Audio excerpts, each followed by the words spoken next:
the 2020 election just kind of validated that this mystery and confusion and anger and all these things that came out for people that claim the votes weren't accurate, that can all end easily with TrueVote. There should be no ambiguity into who won and who lost. That needs to be as clear as a Bitcoin transaction, where it's just, it is what it is.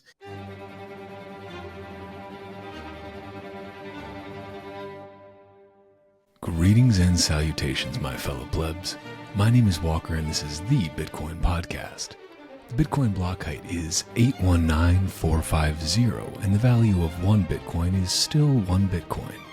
Today's episode is Bitcoin Talk, where I talk with my guest about Bitcoin and many other things as well.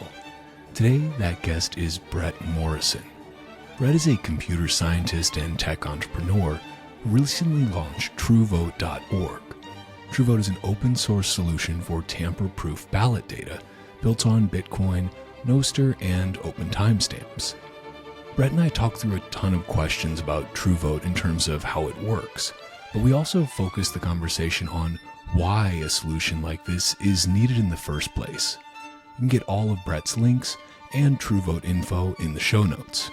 As always, you can watch the video version of this episode on Rumble, YouTube, or X by searching at Walker America, or listen on Fountain.fm or wherever you get your podcasts by searching for The Bitcoin Podcast. If you listen to The Bitcoin Podcast on Fountain, consider giving this show a boost or creating a clip of something you found interesting. If you haven't checked out Fountain yet, I highly recommend it. You can send Bitcoin to your favorite podcasters and earn Bitcoin just for listening to this show. Without further ado, let's get into this Bitcoin Talk with Brett Morrison.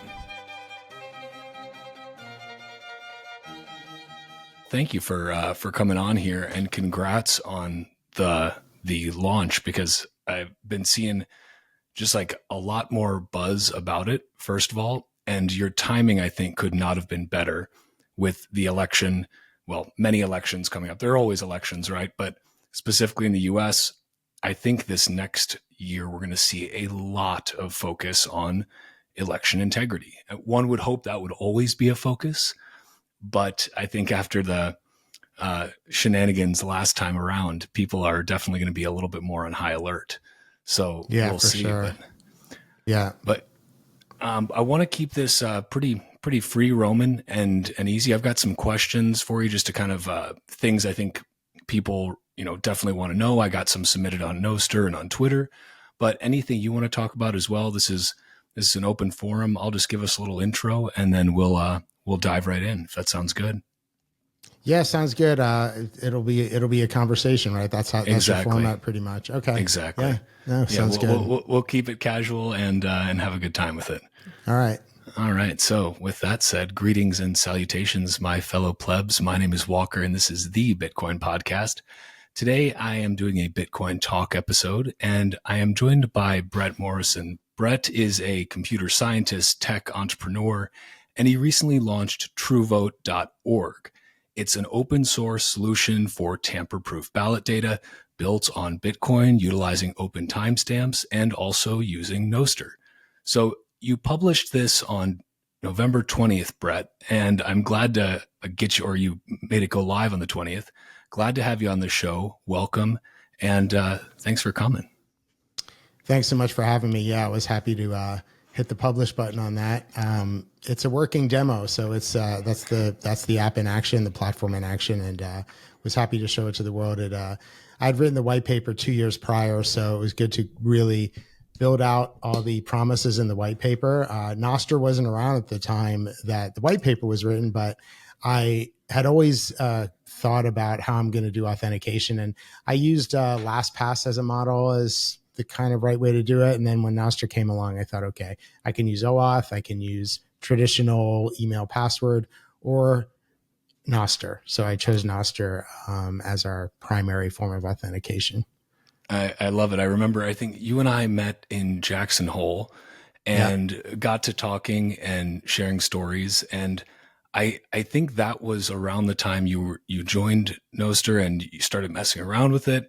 and light bulbs clearly started going off for you, because I think it's this beautiful thing that you're able to take this real world process and currently very manual and labor intensive process, both voting itself and the counting of said votes, and utilize the best and newest tech that's out there to be able to verify and authenticate in a very secure but also very open way. And I want to dig into TrueVote, but I'd love to just start first, just for people who may not be familiar with you, with your past work. Let's just start with who are you, Brett, and how did you get here today? I'm a computer scientist, grew up in the East Coast. I went to school at University of Arizona. And I like to say at the time I was a computer science student there, it was a top 10 program in the nation. Computer science wasn't as sexy as it is today back then, but it's become quite the way to go for careers. And I strongly encourage young ones out there that are considering that are going to college and have an interest in programming, that the computer science degree is definitely something that will you'll have value your whole life to offer somebody. And as someone who's interviewed hundreds of engineers over my career, I definitely can spot the difference between self-taught and computer science taught. And there's pros and cons to both. Not dissing either, but there's definitely a difference to both. So yeah, I had a computer science degree, and I've always just had a passion for programming. And I've had various tech jobs throughout my life and tech entrepreneur ventures. I had an e-commerce company that was super successful in Los Angeles. We had 250 employees. I wrote all the e-commerce software for a lot of apparel brands like John Varvatos, True Religion, Lululemon, all the back end and the front end and the warehouse shipping, photography, returns, customer service, all that fell under our e-commerce platform. Prior to the invention of Shopify or Magento or Squarespace, those things didn't exist back in the early 2000s. So Von Dutch was our first client, and they had this meteoric rise of adoption with celeb culture. You didn't call it influencers back then, but people like Ashton Kutcher and Paris Hilton and Britney Spears were wearing the Von Dutch hat, and all of a sudden, okay, Brett, I hope your e-commerce system works, because we're getting a lot of orders, and that was the beginning of a great business. I've had some really interesting and successful entrepreneur efforts in my life, and I did take a break in the mid 2010s, and I joined SpaceX as a director of engineering there. I really saw Elon's mission to make us a multiplanetary species and get to Mars as something I was super passionate about too. So I worked there as a director of engineering and helped the software that helps design all the rockets and the manufacturing process. So that was an interesting experience to be there. But really, my heart is being an entrepreneur. So and I knew voting was something that we've all voted. We all can relate to voting. We all are used to doing everything on our phones.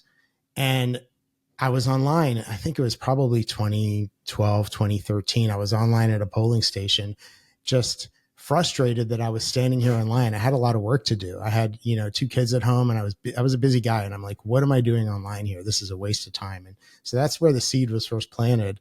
And then, I figured in, a few years later, I decided, okay, I'm going to make a company out of this. And so I started it. And then I thought, well, what's my strategy to build this?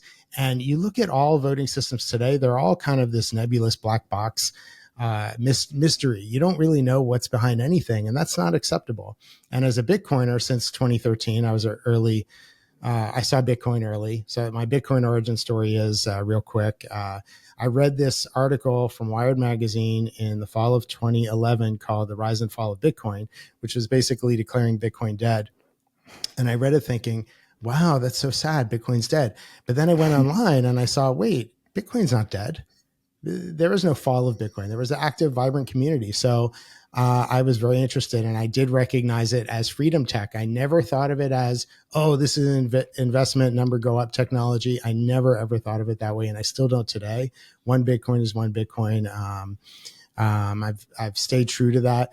And so, yeah, I've been interested in Bitcoin for a long time. I was around the early days when it was Roger Ver and, Eric Voorhees and some of the original guys. I was actively attending meetups, and Andreas Antonopoulos, all that kind of stuff. So I've been happy to be part of the Bitcoin community, and it's been great to watch it grow, especially since 2017, where the first real bull run happened, and all the people that have come into Bitcoin since then. It's been great. And you'll find me at Bitcoin conferences. Usually my wife and I love going, and we just love being part of the community. But then back to TrueVote. It's not acceptable that we have these systems that nobody understands. So the only way, in my opinion, is to build one that's open source. And then, okay, it's open source. How do you prove the data isn't altered? So, because anyone can backdoor into a database. People don't really think of these things. They think, okay, if I post a tweet, that's my tweet. But they don't realize someone at Twitter can edit that tweet and change it. And you will have no way of knowing who, when, or why. You can complain and you hope they listen, but you really don't know. Nostr is a little different that way because you're signing with your private key, and that can't be altered. So that's something I really admire about Nostr. But anyway, so ballot data needs to be as thought of as equally as important as like a Nostr note, where you are submitting something, it's from you, and it needs to be immutable, and you need to know that it can't be tampered with. So I'm using open timestamps, which was written by a core developer named Peter Todd, I think in 2014, 2015. And the really elegant thing about open timestamps is that you do not have to post a transaction to the Bitcoin blockchain to use it. It just runs kind of alongside. It's anchored to the Bitcoin blockchain, and you can take any data and hash it and then use open timestamps, their calendar service. And it marks it as this was the hash compared to the Bitcoin blockchain at this block height. So your ballot data is hashed, and you can see if it was altered, the hash wouldn't work anymore. And I make that very transparent on the ballot. So we're all us Bitcoiners are used to using blockchain explorers. With TrueVote, you have a ballot explorer where you can see everyone's ballots. You can see the ballot ID. You can see the time it was submitted. You can see the hash. You can see the ballot choices. What you can't see is the user ID. Just like Bitcoin, there is no user ID for a Bitcoin transaction. Same with the ballot explorer. There's no voter ID. It's just that is decoupled from your ballot. So you as a voter know that it's your ballot, but the rest of the world does not see that connection. To wrap up your question about who am I, I'm someone who's super passionate about tech and open source technologies and programming. And I really love doing it. Like it's something I liken it to a writer who loves to write. I love to write code. That's my passion. That's what I do. And I've been working on this TrueVote platform for a while, and we'll be releasing it in 2024. And I was happy to just show beyond marketing materials what TrueVote is, beyond the white paper. And that's why I published that demo a week and a half ago. So and it's gotten some great feedback so far, and a lot of optimism and some skepticism. And there's always skepticism with new tech, and especially, people who don't trust. Yeah, the community we're in is very suspicious of everything. And that's an why, understatement. Yeah. So that's fine. They should be. It's going to be a process. This is going to take years of refinement, just like the Lightning Network, has taken years to get it right. Look at the Lightning protocol. It's evolved. Look at the Bitcoin protocol. It didn't work the first. It didn't work perfectly the first. Well, it did, but it's been iterated on since then. It's been improved. But same thing with TrueVote. We will release it, and it will continue to improve as the years go by. Well, this is the beauty of open source too, because you're putting this out in the open. You're freely saying, look, you want to come, submit a pull request for this? Like, go ahead. Like, please come in here, hack on this, see what you can do, see if you can make it better. Like, you're welcoming ideas. And I think that for a process like voting, that ethos of open source is actually just it's the perfect marriage. And it's like the only one that actually makes sense, Because I think maybe a good place to kind of kick off from what you just said. Great intro, by the way. I love asking that question because it tends to, you never know what you're going to get from it. And I think it's always helpful to know where somebody's coming from to understand what their motivations are. So I appreciate that answer. You've had quite a career, and it's pretty incredible that this is what you're focusing on now.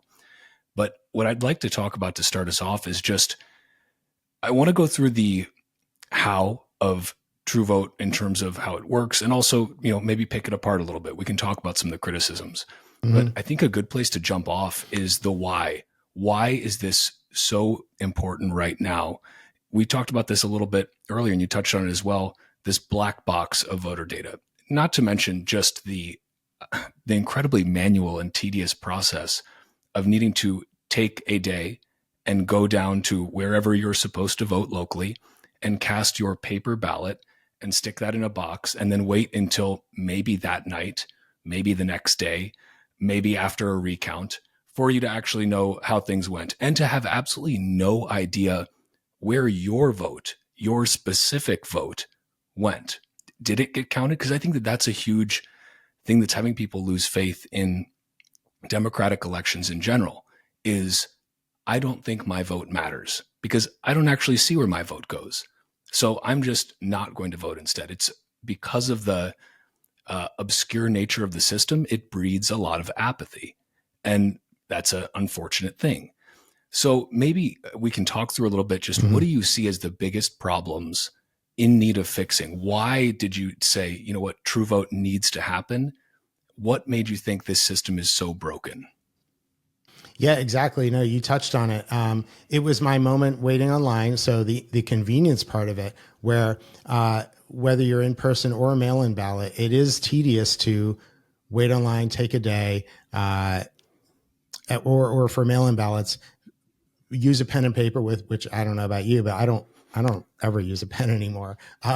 And fill it in, put it in an envelope, and then drop that envelope either in a ballot box or in the mail, and hope it gets counted. So there's two problems. One is the convenience. We do everything else on our phone, and that's a good thing. I mean, we have really become much more productive because of that. We don't have to wait online for things that we shouldn't have to anymore, and that's great. We love using our phones. We love automation. We love freeing up our time. And as you know, time is our most scarce resource, right? We have, from the moment we're born, we're dying, right? Our life is getting shorter.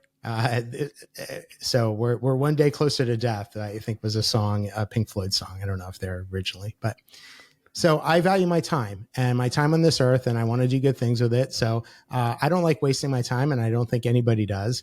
And taking a day to vote is absurd, and we should be doing it on our phone for automation. So there's so that's one problem, is the convenience. The second is exactly what you said. What happened to your ballot after you submit it? You really, really, truly have no idea in today's current voting system what happened. You think they counted it. You hope they do. You hear a story on the news. Oh, they lost 30,000 ballots. Was my ballot in there? I don't know. Maybe, maybe not. You have no idea what's going on behind the scenes. That to me is laughably absurd. And if that applied to other segments of our life, then we wouldn't accept it. So why do we accept it with voting? And because of some of the political gaslighting that's gone on, especially with the last 2020 election. By the way, I started TrueVote before the 2020 election. The 2020 election just kind of validated that this mystery and confusion and anger and all these things that came out for people that claim the votes weren't accurate, that can all end easily with TrueVote. There should be no ambiguity into who won and who lost. That needs to be as clear as a Bitcoin transaction, where it's just, it is what it is. And I want to make voting boring. I want you to get a notification on your phone saying it's time to vote. Good morning, Brett. It's time to vote. You tap on it. Okay, submit my ballot. Done. And I know my vote was counted. Why don't we have that today? We don't have it today because no one's built it. No one's built it because, I don't know, they just haven't tried. So I'm building it. How long has it been since you tried a new hardware wallet?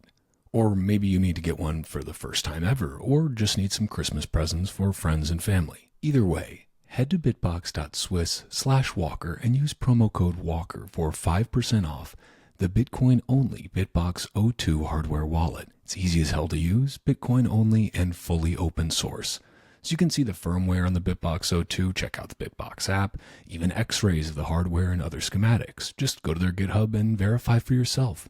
Hell, build one for yourself if you feel like it, or just go to bitbox.swiss/walker and use promo code WALKER for 5% off. It's really up to you. Well, I love it. I mean, it's the builder mentality, right? You're like, this is a problem. This is annoying to me and guaranteed to a lot of other people. Why is no one fixing this? Okay, fuck it. Let me fix it. Let me build it. Exactly. And, I'm glad that you are. And I've seen some pushback against the idea, which is natural. Again, especially Bitcoiners are by nature dubious of certain things. And I think specifically there's a lot of Bitcoiners that are saying, like, I'm never voting, for example. Like I'm just not going to vote. I'm not going to vote into this flawed system. I'm not going to participate in this charade. But at the same time, even if that is your opinion of the current system, and I am no lover of the state by any means, that being said, right now, these are the rules of the game. These are the rules that we're playing by. What I don't see a ton of downsides to at least making that system more radically transparent and also just more efficient. If you think about just the collective productivity lost during each election, whether that's federal, local, state, even at your, if it's a union or something like that, it's absolutely massive. And at a national scale, it's like, oh my God, the amount of time that was wasted. I mean, the media loves it, right? Because they sell a bunch of new ad space because everybody's following along to see, did they find a new briefcase of votes in Pennsylvania or wherever it might be. But it's just a time suck. It's a money suck. And with each of these elections, it feels like there's just less and less trust in the system because people know that rightly so, that the system is broken. And so I think it's a good thing to at least introduce an option for people to do it more efficiently. I'd love to talk through, if you can walk us through it, kind of in layman's terms, how does it work? At which points in the process are you using open timestamps? And then Nostr, as I understand it, you're using the Nostr for the identification, basically to validate as your sign-in, your login mechanism. But it's also paired with some elements of the traditional system, right? I believe it's the election access code. Is that the correct term? Can you walk us through how that works and also how TrueVote will interface with the existing system and kind of, well, quote, safeguards that are in place on the side of elections as they exist today? Yeah. First, I'll touch on what you said about people being disincentivized to vote. I totally understand that, and TrueVote is not attempting to solve democracy. There's an old adage like, "What do two wolves and a chicken vote on for what's for dinner?" The minority obviously gets destroyed in that situation. So democracy is flawed, but it is what we have now, and so it might as well work properly at least until some other system replaces it. But I mean, I don't see democracy, at least in this country, going away anytime soon. So we might as well have accurate voting integrity. I don't. So the skepticism around that, I get, the system is broken in a lot of ways. I'm not trying to solve everything with TrueVote. I'm just trying to have election integrity. And I think that that can be a launching point for people being more civil to each other and accepting results. And I think there's so much upside to having a accuracy in election where, like you said, the productivity drain won't be there. And I think the energy drain won't be there either. Just, you vote, here's the results, done, let's move on and work. As far as how it works, so yes, Nostr is how you authenticate in a TrueVote. Now, as you know, anyone can create a Nostr ID, and you can create one on the TrueVote site. I did not put that in the demo video because I cut it for time, but there's a register button where you can click and it will generate a Nostr key for you. Now, as far as being able to submit a ballot, you need to be an authorized voter. And so today, everywhere, US and elsewhere, we have voter registration. You have to prove that you are a citizen of whatever jurisdiction you're voting in. And usually that's a driver's license in the US. And you have to not be a felon. I think, I don't know if that's federal, but it may be, where you can't vote if you're a convicted felon. I don't know. But if you have a valid voting registration, then you can submit a ballot through the traditional system. So you will be able to submit a ballot through TrueVote. And the way it works is through the election access code EAC. You are issued, TrueVote creates a block of those EACs, and then we connect them to your voter registration with the local registrar. So for Los Angeles County, for example, the Secretary of State maintains that voting record, and everyone who's eligible to vote that they would have sent a mail-in ballot had the voter opted into that, they just get an EAC instead. And then they take that EAC, they type it in or QR scan it into TrueVote, they submit their ballot, and the ballot's submitted. And the EAC is decoupled from, there's no binding of the EAC to the voter's user ID at that point. They just, that allows them to vote, that allows the ballot to be submitted, but then the connection is gone. All that's noted is that they did vote, not what their ballot is. And that's the way a good thing. Yeah. Yeah. And that's the way the voting system works today. Like you can go on, for example, lacounty.gov or whatever, and type in last name and birthday, and you could see someone's party registration and what elections they voted in. That is public information today. So TrueVote is going to abide by all of those laws that have been fought over for decades, the way those work. That's outside the scope of what I'm building at TrueVote. I'm building a ballot submission system that's accurate, right? So the voting registration itself is still handled by whatever jurisdiction there is. And if they want to do strict KYC, that they can do that. If they don't, they don't. I think, there's a lot of discontent into polling places that anyone could just walk in and say, yeah, I live on this street, and they hand them a ballot. That is a problem. With TrueVote, I think that will be more kind of, you will have to provide some sort of real voter registration for you to be issued an election access code. So you will not be able to just state that you live somewhere and expect to get a ballot. It needs to be more robust than that. It's not scalable that way. Right. And the election access codes, that's still, that's not going to be something, again, that TrueVote is handling.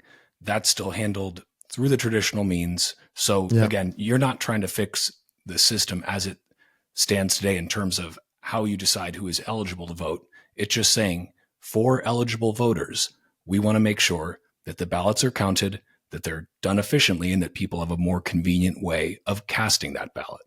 Is that fair? Yep, exactly. No, that's it. Yeah. Because I think I know one of the comments I saw a couple times from people is, oh, you're, somehow contributing to KYCing people. And it's like, well, that's, again, outside of the scope of what this project is aiming to do. You need to have a valid ID of some form to vote most places. That's probably, I'm sure there are pluses and minuses to that. Maybe there are better ways to do it. I'd rather have that be the case than to need to give my thumbprint or an iris scan in order to vote, for example. So I think that this is a really nice step in the right direction. And again, you can't solve it all at once, right? You're not going to fix everything that is broken, but at least you can fix one of the most contentious parts, which is, does my vote matter? And are the results of this election accurate and fair? Because that's what people hate. That's what makes them mad. Yeah, exactly. The KYC thing is definitely something I'm sensitive to, and I don't want people to get discouraged by that line of thinking. I do think voter ID has become a political issue for some reason. I don't know why. Some parties are against it. Some parties are for it. TrueVote is apolitical. In fact, I purposely designed the logo. It's purple and green. There's no red and blue. There's no affiliation. We are just a software company building ballot submission, election integrity software. And I did make it multilingual out of the gate because it's not just about the U.S. There are other places around the world, and I already have interests outside the world where there's emerging democracies that want to be able to vote online, and maybe they'll adopt it even faster than the U.S. will. It just depends on the size of the bureaucracy and the resistance to it. No, that's we certainly have a large bureaucracy here in the U.S. to contend with. Do you foresee a lot of pushback from, let's call it from the U.S. bureaucracy, if we're talking about an American-centric view here? Do you think you'll see a lot of pushback against this that ends up somehow getting politicized? Is TrueVote going to get cast incorrectly so as partisan one way or another, do you think? Or, I mean, there's no way to stop that from happening per se, but hopefully with enough education, some of those risks can be mitigated. Yeah, I think the ethos is very clear. It's not about that. It's about whoever you vote for, your vote should count. And I really wish both parties would just start to also have that message, and realize, not everyone's going to agree. And why do we even have a two-party system? I mean, personally, I think it's severely limiting. And so we also have ranked choice voting as part of the TrueVote platform. So if your election supports that, you can do ranked choice voting online. So all sorts of combinations can be added to the TrueVote platform. Also propositions, for or against some sort of infrastructure bill or something like that. They'll show up on ballots quite often. It will be politicized at some point. Again, it's just kind of like, Bitcoin doesn't care what you spend your money on. It's kind of like TrueVote doesn't care what the ballot choices are. They're just ballot choices. Right. Yeah. And so that's how I'm staying kind of agnostic to the entire, politicalization. That's a tough word. Yeah. Politicalization of it. Yeah. So I'm just staying agnostic to it. It's just about, writing good software that works and is auditable and, verifiable. That's it. Well, I think that it's something that hopefully both parties would find, at least in the US, find a reason to get behind, because, on the Democratic side, they're always accusing the Republicans of voter suppression, and the fact that when the vote is for a presidential election is on a weekday and there's no public holiday for the election, well, a lot of people can't take time off work. And on the other side, the Republicans are saying, well, we need to make sure that this isn't some dead person who's voting or, someone who's illegally in the country. And we need to make sure that the Democrats aren't spinning up all these fake votes. And so to me, this addresses both of those problems in a very elegant way, because it says, look, now you can vote whether you're at work, whether you're at home, whether you're in the bathroom, you're good to go from wherever you are. And or if you're traveling. Yeah, exactly. Which is another huge thing, because most people, if they're traveling, they're not taking the time to do an absentee ballot mail-in. It's just not happening. Then on the other side, you're making sure, okay, if you have an election access code, you can vote. And if you don't, you can't. Yeah. So I think that it has something for both sides to like there. Probably things for both sides to dislike as well, but c'est la vie. And you're working with, is it Global Election Services? Is that is it a partnership with them? And can you maybe walk us through that a little bit? What do they do? How are they kind of going to help get the word out there and start utilizing this? Yeah, Global Election Services has been around. It's a family business. It's been around over 30 years. They've run thousands of elections nationwide, mostly association and private elections, but some public sector.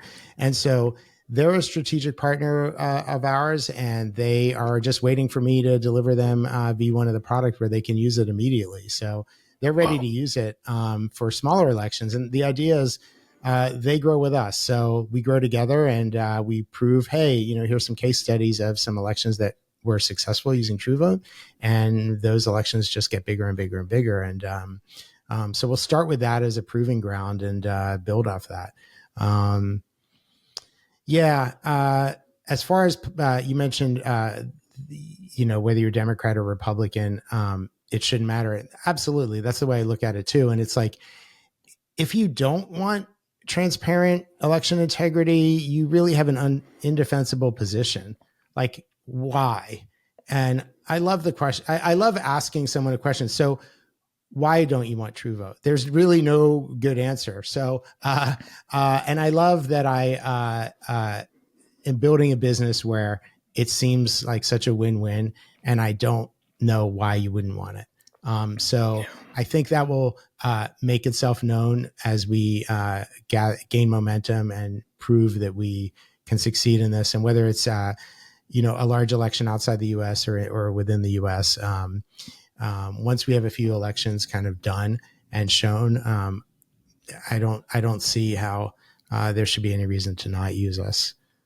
So to those critics, because I'm inclined to agree with you, I think that transparency, light is always better than darkness, especially when it comes to something as integral to our current apparatus of government as voting is.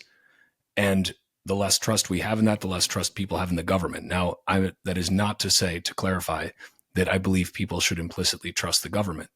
But I would hope that people would see the benefit of at least having the knowledge that their vote counted and that the election was fair, at least within the bounds of ballot counting and valid ballots being cast.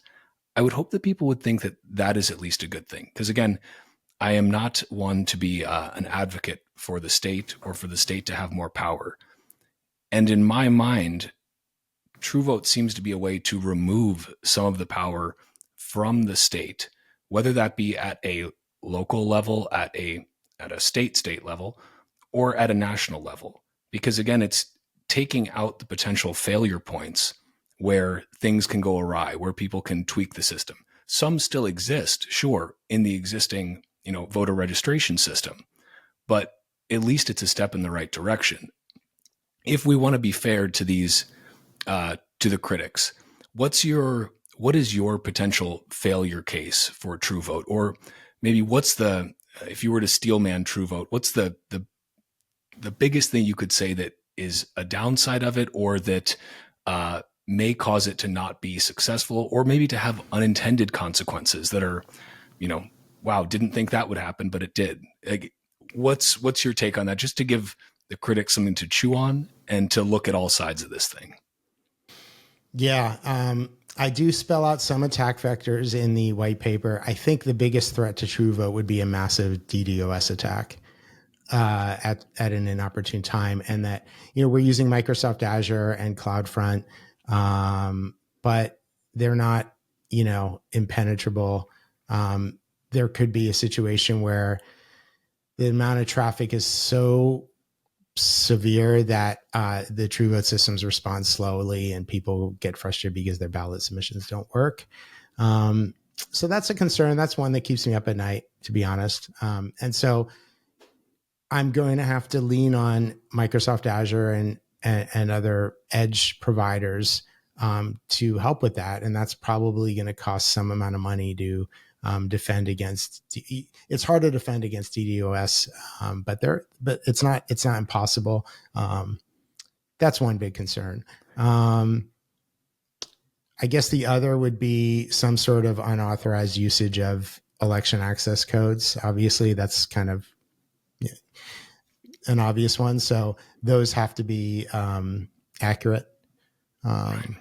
Yeah. But again, that's if something out of the current system though, still, right? Like if you get a mail-in ballot, you're supposed to have a witness there that watches you sign it. Only you are supposed to complete it, but you're doing that in the privacy of your own home. Nobody has any idea whether or not that was actually you that filled out that ballot and sent it in, and who the hell signed the witness signature. So to me, again, that's a different problem than TrueVote is trying to solve, if I'm understanding correctly. Yes. I'm glad you brought that up. And I'm an optimist, and I am hopeful that people act in let's just say a moral way. And as far as committing election fraud, why? I mean, don't you? It's just if you want to commit an illegal act and commit election fraud, whether it's having someone else fill out your ballot or whether it's a mail-in ballot or a TrueVote ballot, you are committing election fraud and you are violating the terms of the election. And if you are okay with that and you don't really care about your own integrity, that's something you have to reckon with at some point in your life. I would hope that most people would just be a little bit more ethical that way and know that, hey, this is my vote. It's no one else's but mine, and I will vote. And that's that. I know that's wishful thinking, and there's probably people who will listen to that and just like laugh me off. That's my starting point. Yeah. But, unfortunately, the utopian world that I sometimes wish we had isn't really reality yet. Hopefully someday it will be. But yeah, there's a lot of dishonesty in the world and bad actors. So it becomes a moral issue. A lot of this does. Like, okay, you want to launch a DDoS attack at TrueVote. Why? And I think, I share your optimism, but I of course, I have a lot of doubt in general, because I think we've seen, and often it's not at the individual voter level, but it's at a higher up level. Maybe it's a super PAC who decides, you know what, we're going to put out bounties on the dark web for election access codes and say, hey, we'll give you $100 to send us a message with your election access code that we can use. And we're going to spin up a bunch of, Nostr key pairs and use your access codes and pretend to be you. Fair. To be fair, you could also do that with paper ballots, mail-in ballots as they exist today. Again, I'm trying to separate the problems with the current system that are not in scope for what True Value is trying to accomplish. Because I think that's where people get caught up. That's where you'll probably have already faced the biggest pushback, is confusion between what problem it's trying to solve versus all of the problems that exist that could be solved. It's like you got to walk before you can run a little bit. Like, at least this is something that adds a shred of integrity to an incredibly archaic and lacking in integrity system. So, just trying to think through this, because again, to touch on one of your earlier points about the DDoS attack, I think that may be another big criticism that you'll face in terms of, okay, well, if it can be DDoSed, then it's too centralized.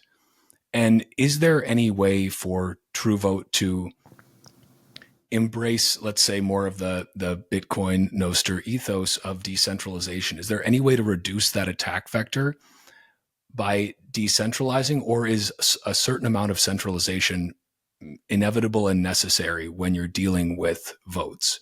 Because then maybe TrueVote is, even if things are publicly verifiable, maybe TrueVote becomes the target of those validity attacks, where people say, well, what are these computer nerds doing behind the scenes? They could be just putting ones in a computer, especially for folks who may not have much of a handle on cryptography in general. So is there any way to break that out more? Can you have an instance of, for local elections, even of, multiple community members running nodes for this sort of thing? Like, is there any way to utilize a relay-based model like Nostr uses to be able to break down some of those attack vectors? Or is that just not really possible with this kind of system?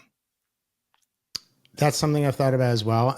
And by the way, if you Google blockchain voting, you'll see 15 years worth of heavy noise and no signal and claims of decentralism and closed source and tokens and blockchains. You'll see all sorts of claims that never would work or never will work. I'm not trying to create a new token or a blockchain or claim to be decentralized.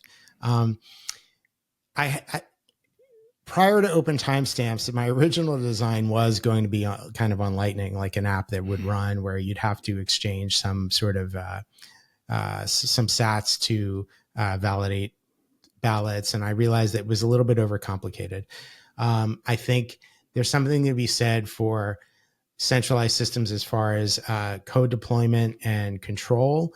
But being open source and having something like open timestamps validate the hash of the data, that's where I think is the sweet spot. As far as resisting a DDoS attack, Microsoft Azure and, like AWS is one of the biggest networks in the world, and they do have redundancy and geolocations all over the place where, they can handle the traffic and distribution of the load. I think at some point, maybe we'd build like a TrueVote server that can run on a node or like as an umbrella app or something like that. And they could be peer to peer, probably like a future version. I could see us building out something like that. For now though, it's there's an API. We're using Cosmos DB, which is a NoSQL database, very much like MongoDB. And it scales very, very well. It can scale across geo regions of Azure. It has partition keys. It's super, super fast. And then the front end, a lot of code runs in the front end. It's just a static React web app. So there's not like this bottleneck of client server handshaking all the time. It's just very, very efficient. So yeah, I mean, the answer is not for V1 or probably V2, but at some point, yeah, I'd probably want to look at that. And it's something that will always be, I will always be thinking about is how to make it more decentralized than beyond just being open source and having distributed load across Microsoft Azure. There are other ways, like you mentioned. So yeah, it's in the future at some point, I'm sure. Yeah. I think it's interesting. This is really one of those cases where the power of open source really shines through, because as you said, like sometimes you don't need a blockchain for everything. First of all, I think that's very clear. Blockchains are not an efficient way to do most things that you would want to do. They're very, very good for Bitcoin, but for most of the other shitcoin applications, so-called applications of blockchain, it's completely superfluous. You don't need to have a distributed ledger for most things. A centralized database is going to be faster. It's going to be cheaper. It's going to work better. And in this case, that's, a potential thing where people say, well, it's centralized. I don't know about that. But here's where the open source comes in, because anyone can go ahead and audit that code, can see what exactly is happening behind the scenes. Not anyone. Obviously, you have to have some capabilities, but there are enough programmers in the world now that I'm sure people on all sides of the political spectrum will have someone that they can bring in that can audit it for them. Yeah. And so I think that that's a really powerful thing, because yes, it is centralized, but it's centralized because it doesn't make sense to decentralize it at this stage. But the development of it is out in the open. So at least people can have the confidence that, okay, I know how the sausage is being made, and that's something that we have no idea about in our current system. Another thing I wanted to talk about was just in terms of the pushback that you may get about, what about people that don't have phones?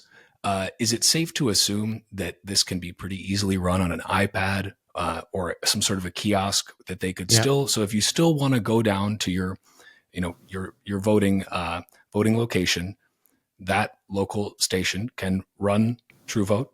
You can go there and sign or create your key on the spot, sign in, and this is not in any way exclusionary towards those who don't have phones.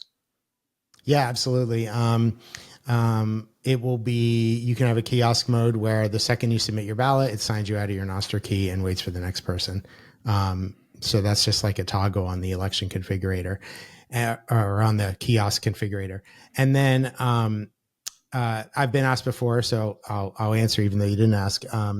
What about voting alongside the traditional systems? And I think there will be a time where people will want to vote the current way and TrueVote. It won't be all or nothing. And so we'll just add the totals up. So here's the TrueVote voters, here's the mail-in voters, here's the in-person voters. Add them up, and there's your results. Just like today, they add up mail-in voting with in-person voting. So now we have a third one. TrueVote mobile voting. So and then eventually, like most hybrid technologies, they go towards the best one, which would be online. And so for people who don't have phones, they'll have that option to vote the old way or go and find a kiosk. Okay. Now that's good. And I'm curious if, obviously old habits die hard. It may be a difficult uphill battle, as I'm sure you are full aware, being engrossed in this, but to get people, but also the folks running these elections, to make a big change like this. Do you think that at least, is there going to be an interim period where maybe TrueVote is used not alongside, but on top of existing election structures as a way to just validate, to say, okay, if you're going into, place your ballot, they've got a little kiosk in there where you can also go and place your TrueVote ballot, to say, okay, I'm just trying to do a double check, and then to compare the tallies at the end and see, okay, is this a way for us to double check the authenticity of the existing system if the adoption isn't quite there yet to fully switch over? Do you foresee that having a chance at happening at all, or do you think it's going to be either alongside or fully implemented? Yeah, like I said, I think there will be a time where there's both at the same time, and then eventually fully implemented. We do have a big national election coming up in about 11 or so months. I think it would be helpful if we did a TrueVote mock election in time for that, where if you want to vote with TrueVote, you can. It won't count, obviously, because the states won't certify it yet. But we can have it just as an exercise of usage and a test case. So I think I'll build something like that, where if you want to vote with TrueVote, you can, just for fun, just to do it alongside. Yeah. Do you think there's a chance of this being implemented for either party in primary elections, at least at a state level? Have you been in any talks with that, or is it getting too close already where they're not trying to rock the boat? Yeah, no, not yet. It needs to be proven out first. The primaries are just around the corner. So, but there's always elections going on, like you said earlier. They're all over the world. They're always going on. So we'll just, once we're ready, once we're ready, you'll just start adding them. Yeah, and you touched on this earlier, but I think it's worth maybe going into a little deeper. This isn't just something that needs to be used for democratic elections in terms of political ones. This is something that can be used for across a lot of different sectors. I mean, even for any sort of corporate or union, or heck, your local school board, PTA meeting, whatever it might be, because this is just an app on your phone. It's very accessible. So do you see more of a bottom up adoption of this happening, where maybe, it starts with a local union and they try it out, and that's just, word starts spreading a little bit? Or do you think you'll get some, like the political elections will start just rolling in at the same time too? Yeah.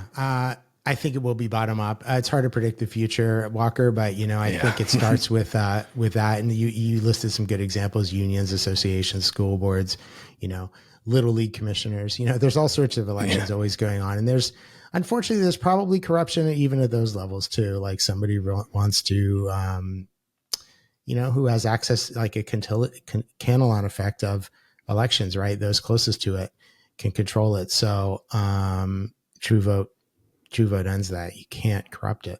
So, that's the strategy for sure, is bottom up, and then, just grow the election base, the number of voters per election. Yeah. What are you most, let's say TrueVote starts being implemented at a really wide scale. What are you most looking forward to? What is kind of your, what's keeping you going to say, this is the future that I want to see, and I think that it's possible because of TrueVote? Yeah, like I said, I want elections to be boring. In 2028, November, I want to wake up. I have an alert on my phone. Brett, don't forget to vote. I tap it. I vote. I submit. And then I wait for the results to come in and I see and I know that they're accurate. Like that's my vision of what is possible. Um, yeah. So that's what I'm working towards is that moment.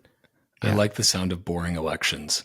Yeah. Although, it is kind of fun sometimes to watch the really terrible takes as votes start rolling in. So I may miss that a little bit, but I look forward to the process being boring because it should be something that isn't this massive amount of uncertainty and doubt and unnecessary fanfare. It's Yeah. something that's part of our existing political structure for now. Yeah. As you said, maybe something else better comes along. But for now, we're working within the confines of the law as it exists in various jurisdictions, like it or not, participate in it or not. At least if you do choose to participate, TrueVote does give you a way to know that your vote went somewhere and not just into somebody's back pocket, which I think is a pretty powerful thing. What about for folks who, because again, this is open source, for folks who want to contribute, who want to, kick the tires a little bit or write some code, what is the best way for them to help out with this and be able to contribute to TrueVote? Yeah, like any open source project, it's available. It's on github.com/TrueVote, and the repos are all there, and you can run it locally. You don't even need to publish it to Azure or AWS. You can run it all on your own device, your own computer, and you can submit pull requests just like the Bitcoin community does, and that's how Bitcoin Core got built out.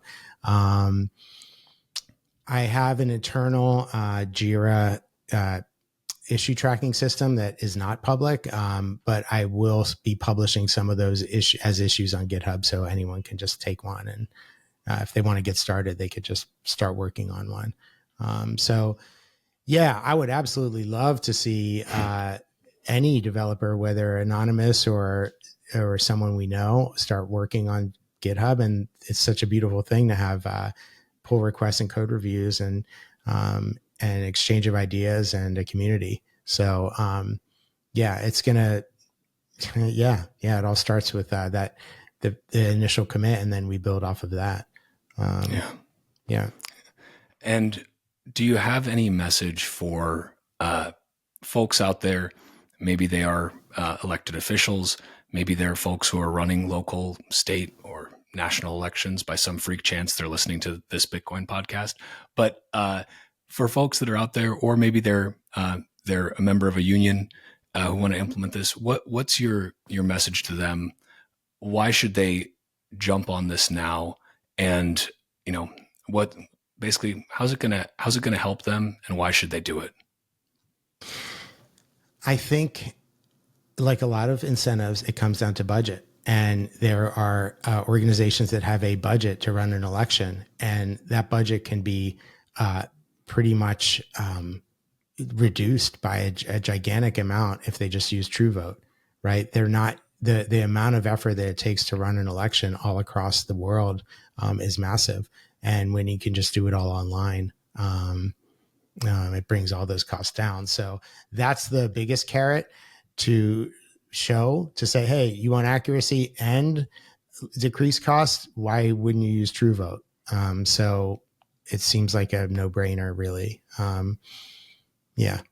And no, that's honestly great answer, because I think money is something that everyone can relate to. And especially for those of us who are Bitcoiners, we think about money a lot and what it is. And again, the time value of that money. And so the idea of saving money and saving your time and the value of that time by not fucking around with unnecessary elections, or I should say unnecessary election processes, is very attractive. Yeah.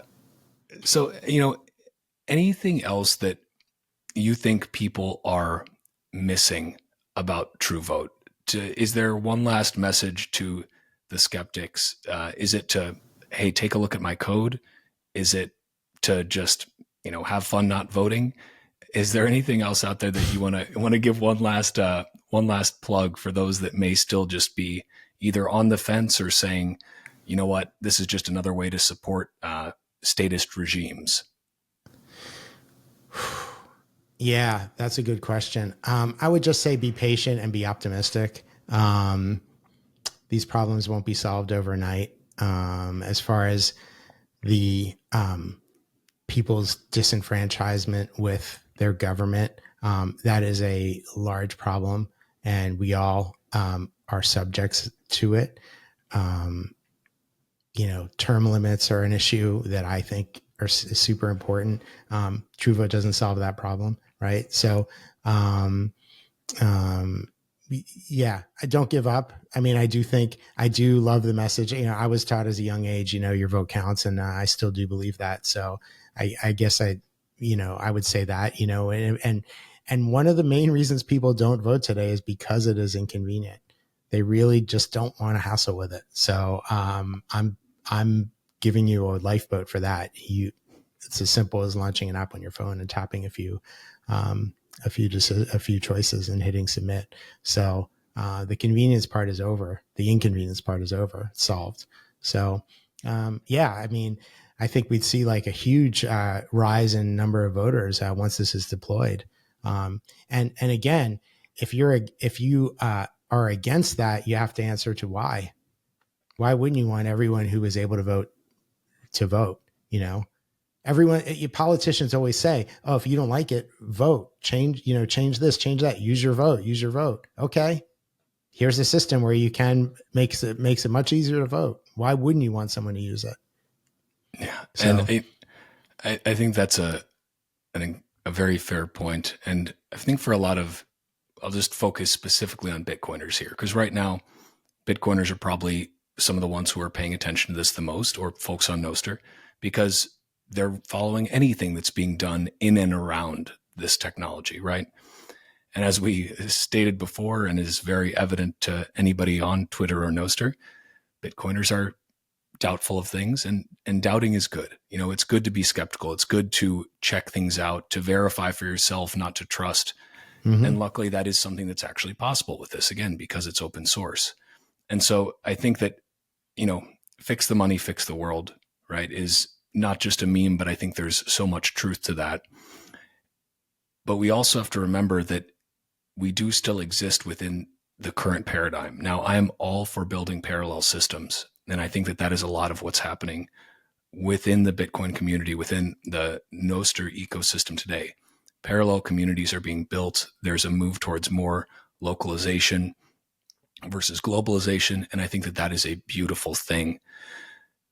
That doesn't, however, negate the fact that within the system that sits alongside our new parallel system, within the existing system, I would personally like to see more transparency that is reflective of the ethos of open source software, of Bitcoin and Nostr.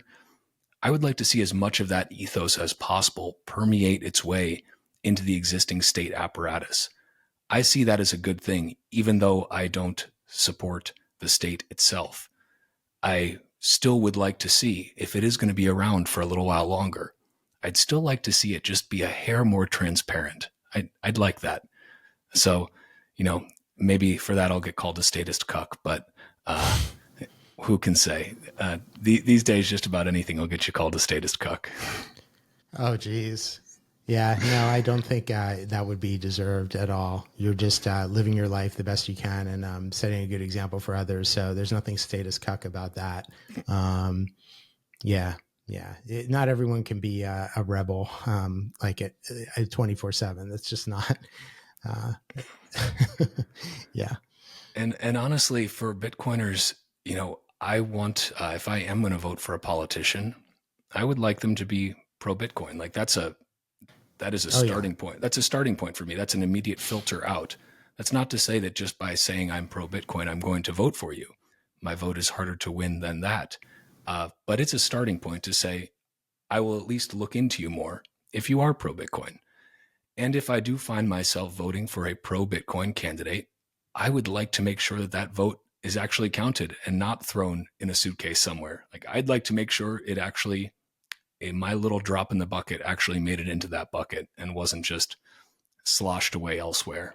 So, yeah. We'll see. I've seen some politicians recently claim they're pro Bitcoin, but it seems a little bit more pandering. Like, I'm sure you've noticed that as well. We'll see if who really is pro Bitcoin and who isn't once if they're elected.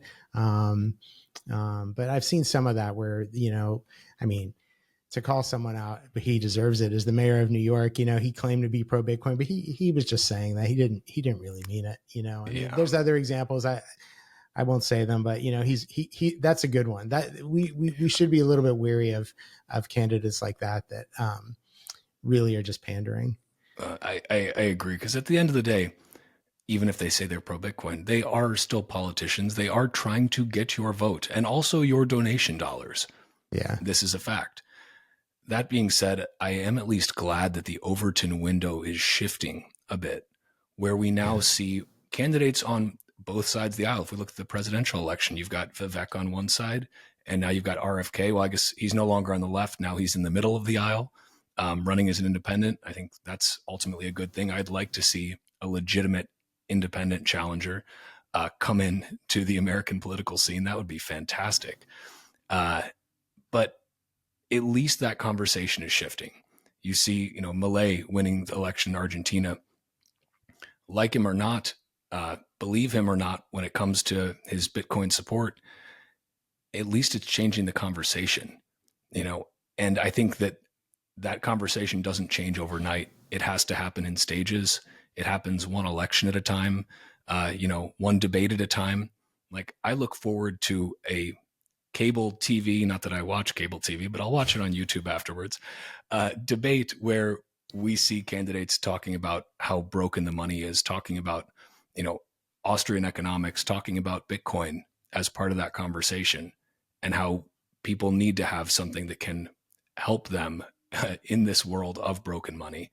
And again, even if they don't get my vote, I'm glad to see they're talking about it, because each of those mainstream, quote unquote, conversations that happens about Bitcoin is just one more little shift of that Overton window. It's just opening up that discourse a little bit more. And that's what I like to see. Again, maybe I don't know who I'm going to vote for, or if I'm going to vote, or if I think that everyone who's a pro Bitcoin politician is essentially full of shit, but I like that they're talking about it. Like, that's at least a step in the right direction. So we'll see. It's going to be an interesting year, like a very interesting year. I don't know. Certainly. I really hope it doesn't end up as Trump versus Biden again. Like, that'll just be sad. Like, I think America can do better than that. I agree. I hope so. Yeah, but hey, hopefully we'll at least, maybe even Trump and Biden will talk about Bitcoin. We know that Trump loves his NFT collection, so at least there's that. I still think that's one of the most absurd things I've seen. You saw his NFT collection, yeah? I did. I did. Probably wish you hadn't seen it, but yeah, I can't unsee it. Oh dear Lord, that's just absurd. I have trouble understanding how a lot of Bitcoiners seemingly support him, but hey, Bitcoiners are a very diverse bunch, so you're free to do whatever you want. I think they don't quite understand who he is if they support him. That's my contention. Yeah. Something I say probably far too much is just, there is no red, there is no blue, there is the state, and there is you. And to me, Trump and Biden are two sides of the same coin, a very, very old, weathered coin. And, they may have advantages over each other in some particular little nitpicky ways, but ultimately I just view them as pretty much more of the same. I'd like to see something a little bit different. I'd like to see change that isn't just a slogan, but one step at a time, I suppose. Well, to finish that thought, if I may, a lot of it comes down to the money printer, and both Biden and Trump would print money as long as possible if it's politically advantageous for them to do so. So if you hate Biden with everything you've got, like some people do, or hate Trump with everything you've got, like some people do, you don't realize they will both print money and they will both devalue your currency, and they don't care if you hate them or not. If it's politically advantageous to them to bail out something by printing more money, they will do so. They do not care about causing inflation because inflation is latent. It doesn't happen. There's a delay in inflation. So when they print money, the inflation doesn't happen the next day. It happens months or years later. That's the biggest problem. And there was a lot of money printing under the Trump administration, especially in his last year, and a lot of money printing in the Biden administration. I don't know the exact numbers, but they were both massive. Yeah. So that's the cause of it. That is something I think about a lot. I just wish they would stop printing money. Yeah, it's just that is the cause of almost every problem. Printing money is what funds war. Money is what funds violence. Money is what funds oppression. And when you can print it, it doesn't matter what your spending is or what your tax collection policies are. They can just make more. So, these tax the rich and tax billionaires, that ideology, it doesn't work. Even if they taxed every billionaire, the maximum amount that they think they could or want to, it wouldn't change a thing. They would just print more money if they were short anyway. So yeah, no, yeah. I agree. And it's sad to see, I'm all for railing on Biden because he just makes it so easy.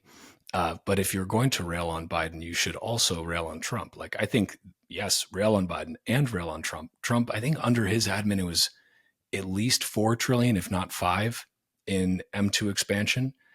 And I mean, they were both responsible for having Jerome Powell in there, right?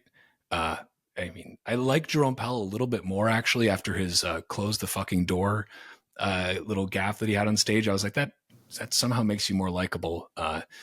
But that's just a smidgen of like. But again, when nothing changes at the base layer, and the base layer of everything is money, it's half of every exchange.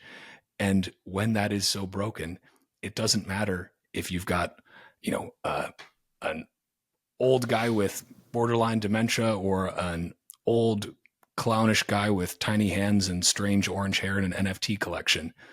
They're both expanding the money supply. They're both pretending like it's the other guy's fault that bad things happen. And nobody is willing to make the hard choices, because turning off that money spigot is not going to be a popular choice, because it's going to, in the very short term, result in a lot of pain. And that's why they don't do it. That's why It expands at an exponential rate, because they know that's not a good way to get reelected if you cause that much pain.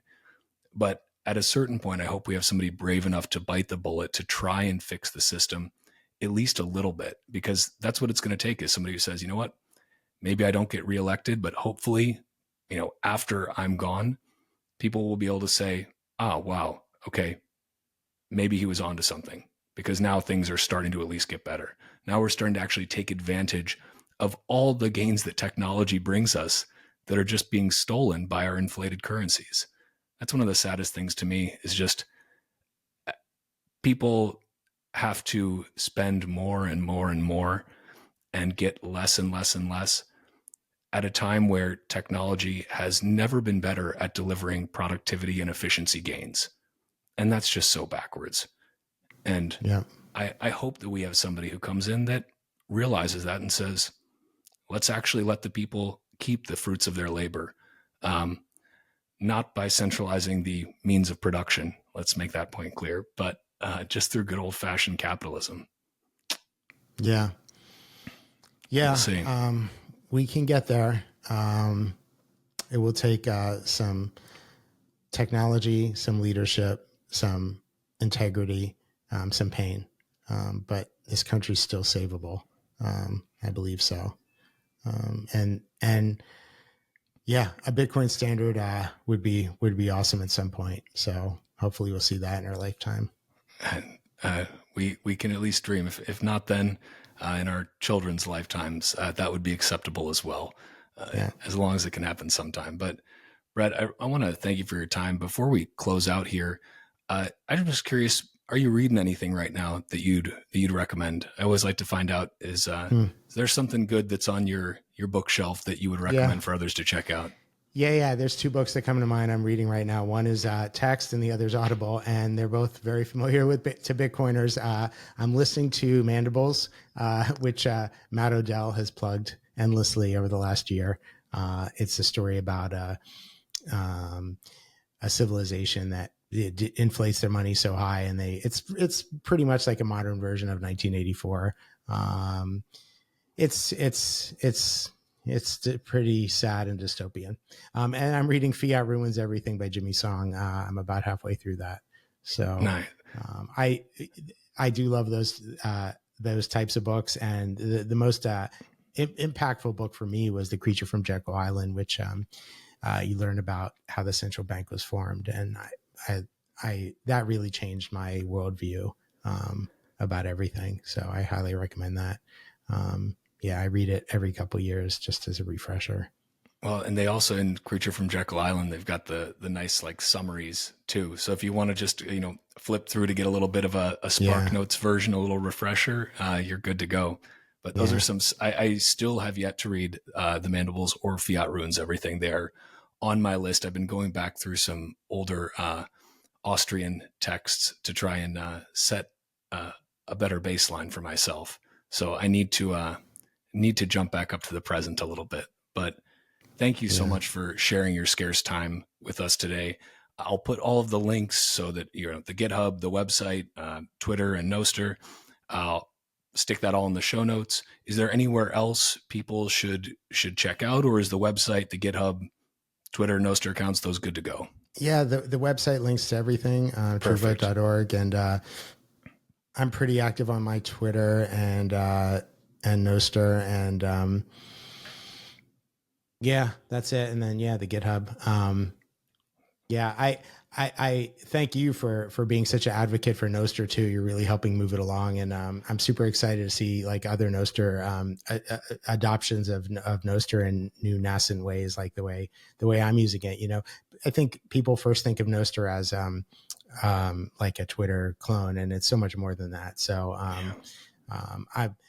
you're like at the forefront of all that. You're plugged into all the new projects going on. I need to catch up myself and see what else is going on out there, and check out some of the podcasts and keep up. Yeah, because I'm super excited about Nostr too. It's like I can see why it's mostly Bitcoiners, but hopefully there's people that are not Bitcoiners that are interested in Nostr, as well as Bitcoin. But they came in maybe not through Bitcoin. Well, that's a cool thing that I think we're seeing on Nostr. And because I can't code, at least I can use it and talk about it and try to share it with others, because I think it's incredibly important. We need that free and open communication, like we need free and open and sound money. And the difficulty about keeping up with things on Nostr is the pace of progress is just so fast. Like, just between Will Kasserin and Pablo F7Z, I mean, they're each just throwing out new things every day. And it's like you take one day away and you're like, okay, I missed like 3 new apps that dropped just in the last 24 hours, which is an amazing thing to just see that. And now TrueVote utilizing it too, which I think is a wonderful use case, because at the end of the day, Nostr is just messages, right? Mm-hmm. It's just messages.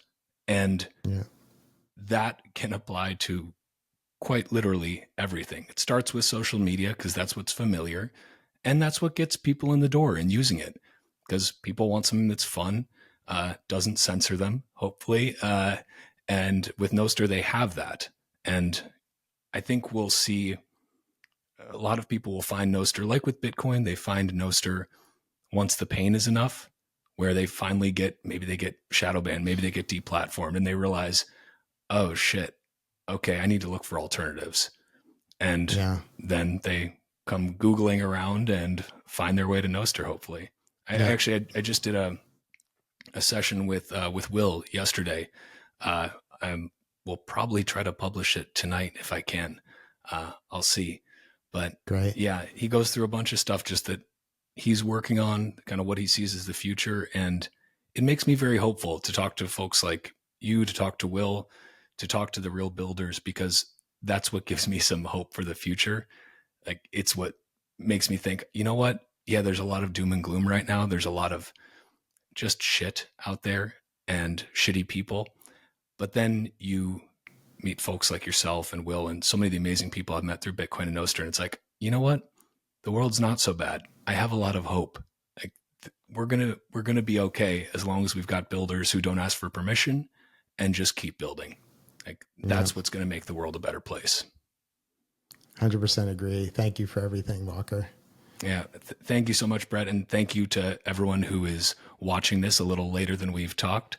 Bitcoin is scarce, but Bitcoin podcasts are abundant. So thank you for sharing your scarce time to listen to another fucking Bitcoin podcast. And thank you, Brett, so much. This was awesome.